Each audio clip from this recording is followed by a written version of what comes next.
新竹市安顺伫明年要举办2021年台湾灯会，最近交通管制方案也已经对外公告啊。其中内面管制区内面有分做3个区域，重点区域拢爱用行的，就算住伫内面的民众也袂当甲车或者是奥多摆徛入去。管制时间对下晡4点到暗时12点，这措施也引起民众埋怨。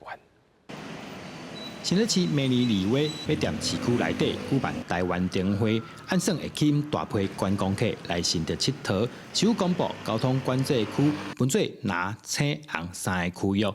蓝区居民凭通行证，汽车会当驶入去；青区凭通行证，奥多摆会当过；红区是汽机车拢袂当过。 方案公布，连面引起民众的讨论，尤其是在红区内底的人更加不满。生活不便啊，他每个地方都围啊。我们要上班，车子都出不去啊。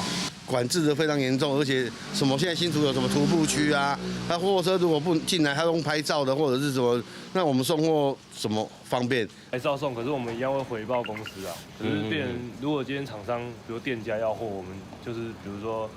这边可以停车，店家在那边，我们就推板车过去啊。管制时间平常时对下晡4点到12点，迄困日是提早对下晡2点开始，其中范围内底各有12间学校提早对3点下课。真侪家长拢问，囡仔提早下课，啥人会使去接？将这些回馈再汇整，那我们会尽快的在这1个月内会再做一些调整，那我们会适时的再向对外来公布。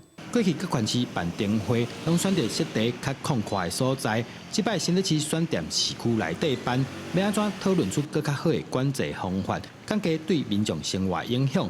市府团队当来面对大考验。记者刘君和新竹报道。